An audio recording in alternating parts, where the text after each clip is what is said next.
कौमी असम्बली की ज़ेली कमेटी बराए सेहत जिसकी सदारत डॉक्टर अमजद करते हैं, उन्होंने इंकशाफ किया है कि अल शिफा हॉस्पिटल के अंदर 7 दिन तक एक मरे हुए बंदे का इलाज किया जाता रहा और रोजाना 1 लाख रुपए चार्ज किए जाते रहे। वैसे ये डूब मरने का मकाम है।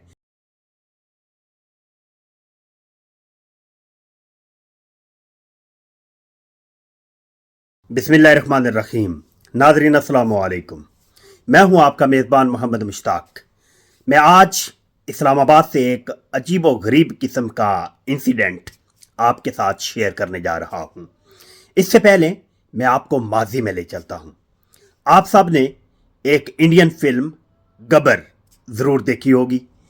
उस फिल्म में एक सीन फिल्माया गया कि एक नौजवान जो है वो ज़ख्मी हो जाता है और वो हॉस्पिटल ले जाया जाता है, लेकिन उसकी डेथ जो है ना वो रास्ते में ही हो चुकी होती है। जब हॉस्पिटल का अमला जो है वो उसे चेक करता है और वो मर चुका होता है और उस मरे हुए इंसान का इलाज शुरू कर दिया जाता है। लेकिन होता यह है कि 5 दिन 7 दिन तक जब बॉडी डिकम्पोज हो जाती है, उस बॉडी से स्मेल आना शुरू हो जाती है, तो उस वक्त हॉस्पिटल का जो अमला है वो डेड बॉडी वापस कर देता है और कहता है कि जनाब अब इसकी डेथ हो गई है, इसे आप ले जाएं। और पूरा हफ्ता खुले पैसे हॉस्पिटल का अमला बटोरता रहता है उनके लवाहिकीन से। तो बिल्कुल जब हम फिल्म में ये चीज देखते हैं ना, तो हम ज़हन में ये सोच रहे होते हैं कि ये हकीकत में नहीं हो सकता।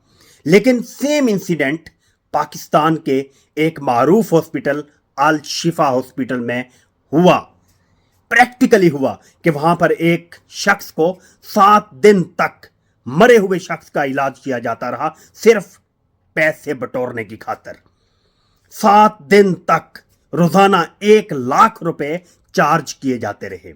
इससे बड़ा कोई जुल्म होगा?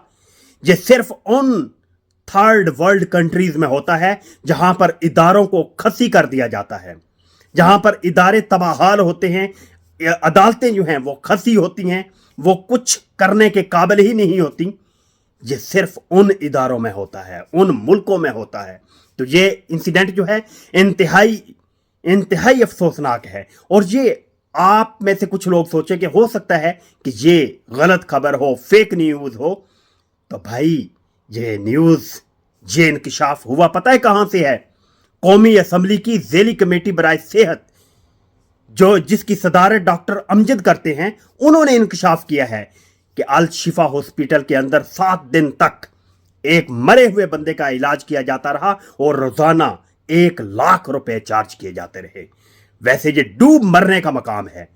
मैं समझता हूं कि इस हॉस्पिटल की जो इंतजामिया है, जो एमएस है या उसका डिप्टी एमएस है या जो इसके सरकर्दा लोग हैं, उन्हें सबसे पहले मुअत्तल करके कड़ी सजाएं देनी चाहिए ताकि पाकिस्तान में आइंदा ऐसा इंसिडेंट ना हो। Thank you.